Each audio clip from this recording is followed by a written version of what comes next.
अच्छा जी, पीछे हमने अमेज़ॉन अकाउंट क्रिएशन सीखा था, ठीक है ना। यस। तो अब अमेज़ॉन के ऊपर ट्रेडमार्क ब्रांड रजिस्टर करवाना आपका बाकायदा से एक लोग ट्रेडमार्क रजिस्टर हो जाता है। अच्छा, यहाँ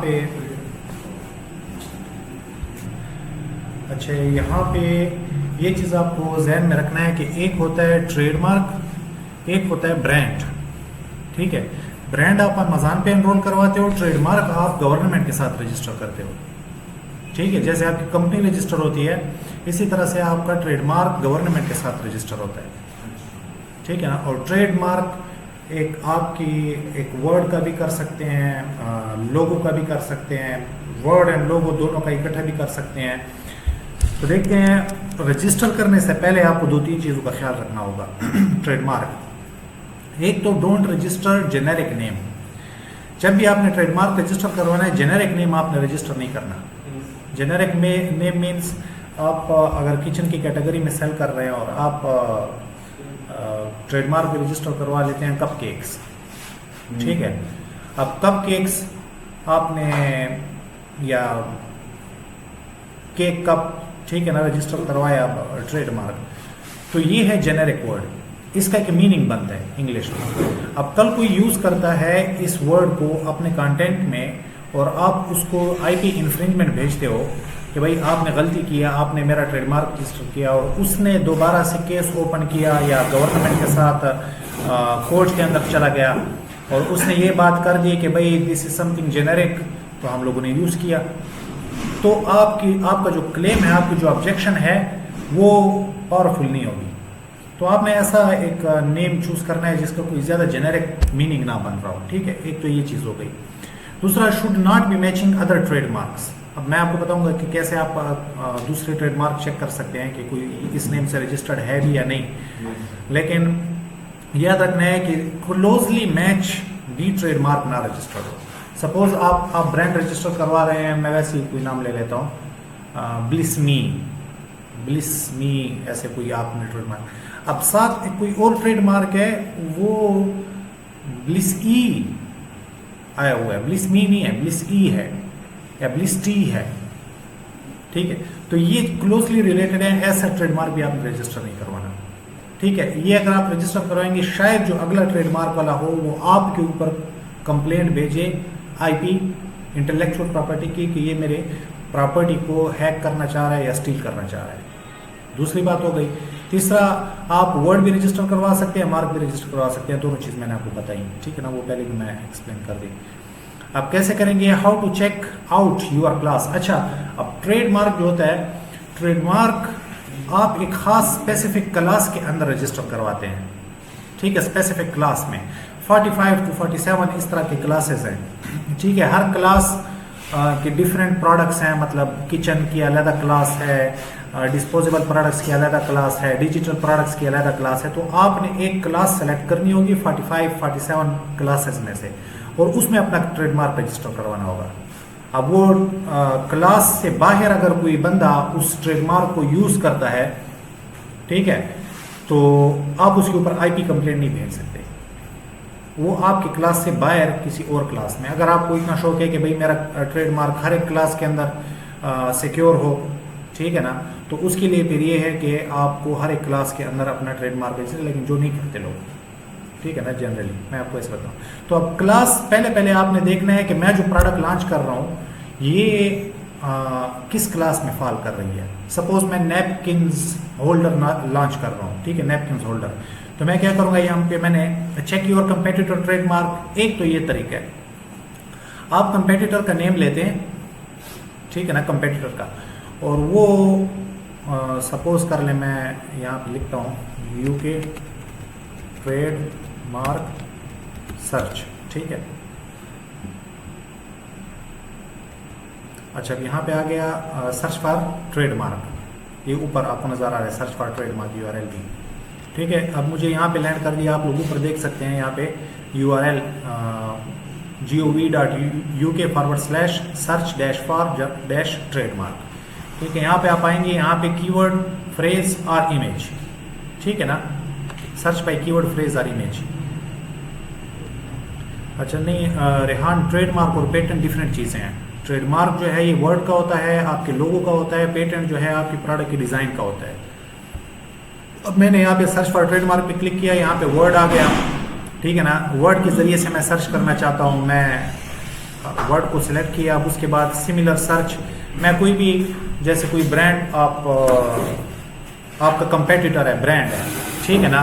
अब मेरा कंपेटिटर सपोज कर ले, मेरा कंपेटिटर है ऑक्सो ब्रांड, ऑक्सो, ठीक है। अब उसको मैं ऑक्सो को मैं सर्च करूँगा, ऑक्सो, और उसको मैं देखता हूँ कि उसने किस क्लास के अंदर अपना ट्रेडमार्क रजिस्टर करवाया हुआ है मेरे ब्रांड कंपेटिटर ने, तो मैं भी उसमें रजिस्टर करवाया हूँ। देखें ऑक्सो ब्रांड है, ठीक है, ये 18 मार्च को, ये 1926 को, अब मैं तो ये डेड हुआ पड़ा है, ठीक है ना, ये विथड्रॉन हुआ पड़ा है, ये भी डेड है, ये डेड है। सपोज कर ले, मैं वैसे ही आपको एक सपोजिंग सिचुएशन बता रहा हूँ, ये वाला मेरा कंपेटिटर है। अब इसने क्लासेस 1, 16 और 40 के अंदर अपना ट्रेडमार्क रजिस्टर करवाया हुआ है। अक्सरियत का जो पीएल के सेलर होंगे जो 1-2 प्रोडक्ट्स लॉन्च करके बैठे होते हैं, ठीक है ना, वो इतने क्लासेस के अंदर, अगर आपका कंपेटिटर है वो इतने क्लासेस में रजिस्टर नहीं करवाते, वो इनिशियली सिर्फ एक क्लास के अंदर रजिस्टर करवाते हैं। तो मैंने बहुत बड़े ब्रांड का लिया है, तो यहाँ से आप चेक कर सकते हैं, ठीक है, कि उसने किस क्लास में रजिस्टर करवाया, मैं भी उसी क्लास के अंदर ट्रेडमार्क रजिस्टर करवाऊँ, वो आपका रेलिवेंट क्लास होगा, क्योंकि इररेलिवेंट क्लास के अंदर तो आप रजिस्टर नहीं करवा सकते। अच्छा, यह दूसरा है सर्च ट्रेडमार्क सर्च क्लास। ये ट्रेडमार्क के search in trademark search class उनकी सर्विस है। यहाँ पे आप क्लिक करेंगे, ये मैंने लिंक पहले से दिया हुआ है, ठीक है ना, यहाँ पे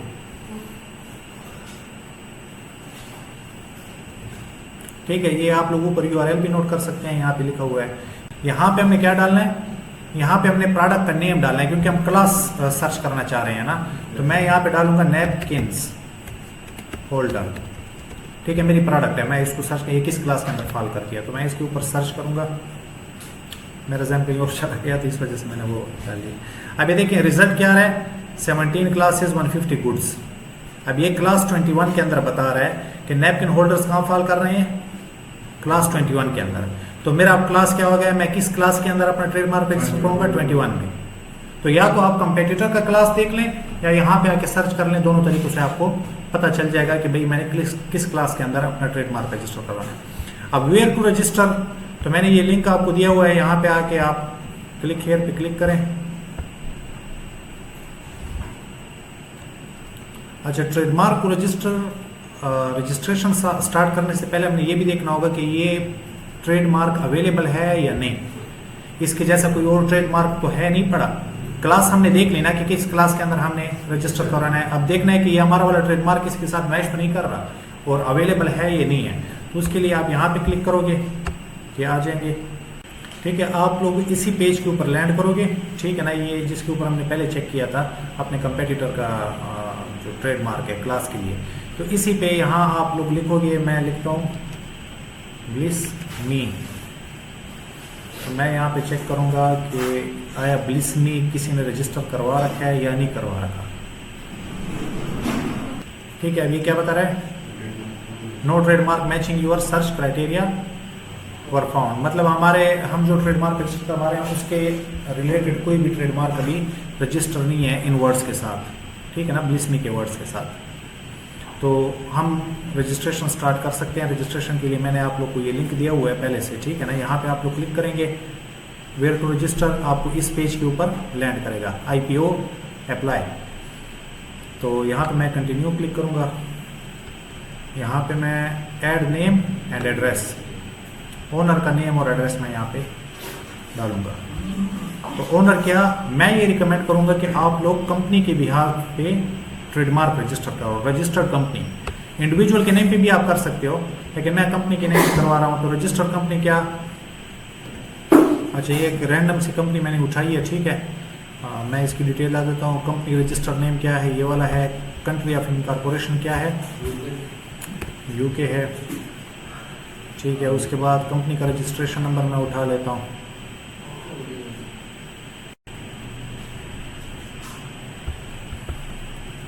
ठीक है। कंपनी का registration number, country United kingdom, post code में डाल देता हूँ कंपनी का,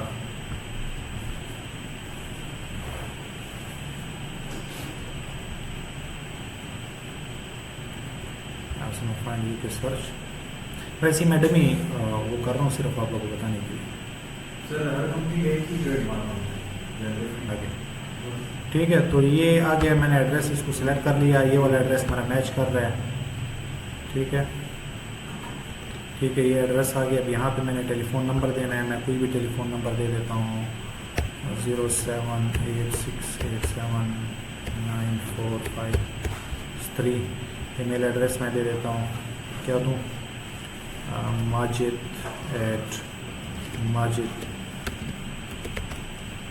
या चले majiद@gmail.com। ठीक है, कंफर्म भी मैं कर देता हूँ majiद@gmail.com, मतलब ये भी कंफर्मेशन ना मांग ले।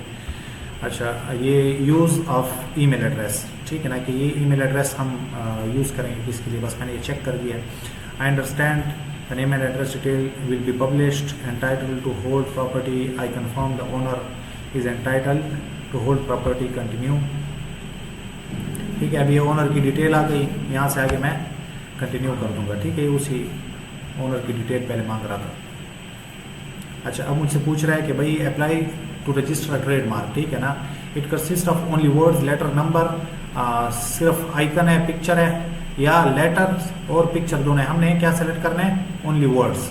ठीक है ना, इसमें वजह क्या होती है कि आप अगर सिर्फ अपना लोगो रजिस्टर करवाते हैं तो लोगो अगर अगले बंदे ने थोड़ा सा चेंज कर लिया, ठीक है ना, आपने ब्लिस मी का लोगो रजिस्टर करवाया, तो अगर अगले बंदे ने थोड़ा सा ब्लिस मी का लोगो चेंज कर लिया तो वो भी रजिस्टर करवा लेगा। फिर आपको लायर्स के ज़रिए से उसके ऊपर केस कराना होगा कि भाई मेरी प्रॉपर्टी को ले रहा है फलां ये वो।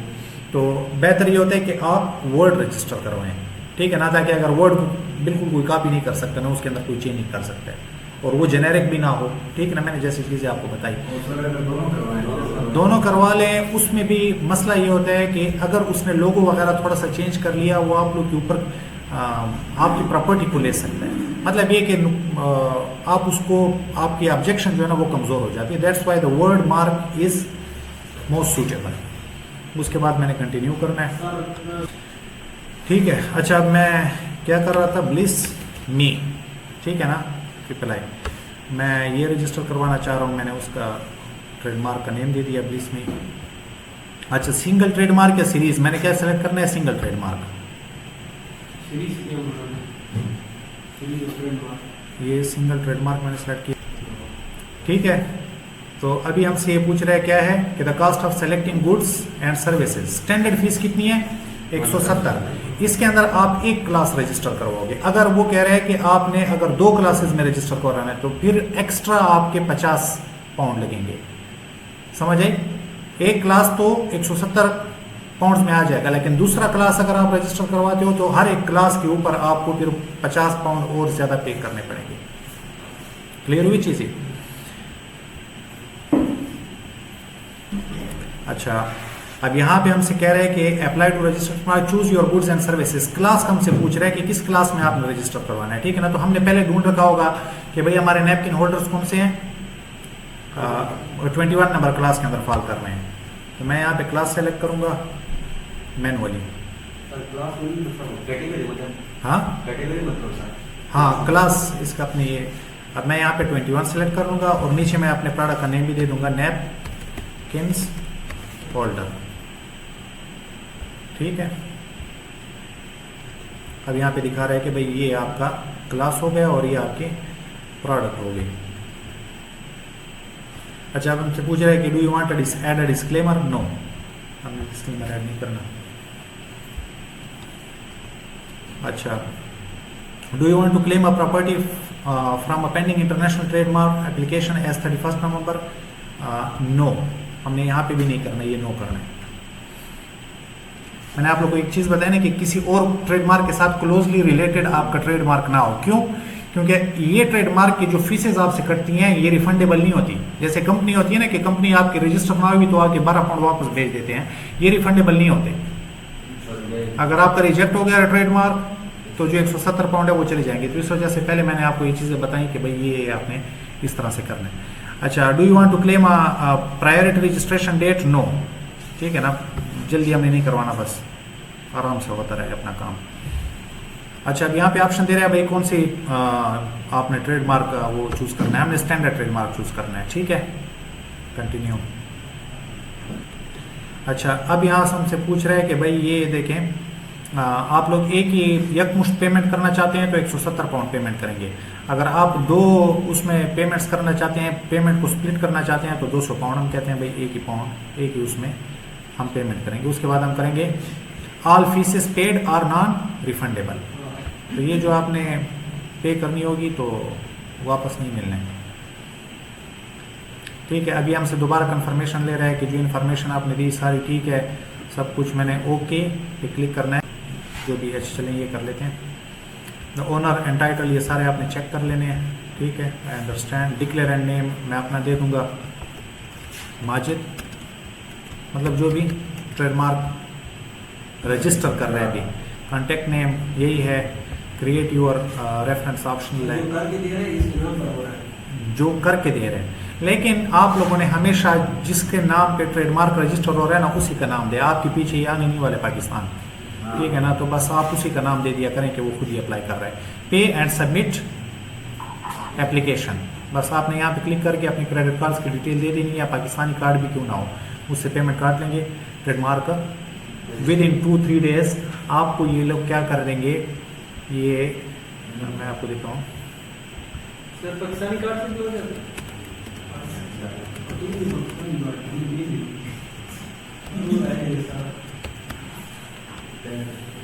अच्छा, ये यहाँ पे आप लोग को ये समझ आ गई सारा प्रोसेस वॉक थ्रू। उसके बाद क्या होगा, आपको अमेज़न क्या करेगा, अच्छा ठीक है ना, तो उसके बाद क्या होगा, आपका यहाँ पे आके ये जो सर्च ट्रेडमार्क वाला है ना पेज, जहाँ पे हमने पहले भी कंपनी को सर्च, वहाँ पे आएंगे तो आपको अपना नजर आ जाएगा। आपको या ईमेल के ऊपर भी इस तरह का एक नंबर भेज दिया जाएगा, ठीक है ना, ट्रेडमार्क नंबर आपका। और स्टेटस देखें, इसका प्रोटेक्टेड है, रजिस्टर्ड है स्टेटस, ठीक है ना। आपका क्या होगा, जब आप इनिशियली अप्लाई करेंगे तो स्टेटस पेंडिंग होगा, ठीक है ना। तो जैसे ही आपको ये नंबर रिसीव हो जाता है विद इन 1-2 डेज, आप इस नंबर के जरिए से अमेज़न में अपना ब्रांड एनरोल करवा सकते हैं। You are eligible now. आप रजिस्टर होने का वेट ना करें, बस आपको ये नंबर मिल गया, आप फौरन अमेज़न की वेबसाइट में brandregistry.amazon.co.uk, ठीक है ना, उसके ऊपर आपने रजिस्टर करवा लेना है। अच्छा, बातें हैं, ये चीज़ें सारी क्लियर हो गई। वॉक थ्रू मैंने आप लोग करवा दिया बाकायदा से। 1-2-3 चीज़ें और मैंने क्लियर करती। Enrol your brand on Amazon anywhere where Amazon market place exist. अब ये चीज़ होती है, लोग समझते हैं कि भाई मैंने यूके में ट्रेडमार्क रजिस्टर करवाया है तो अब अमेज़न यूएस के ऊपर सेलिंग के लिए मुझे अलग से ट्रेडमार्क यूएस के अंदर रजिस्टर करवाना होगा। नहीं,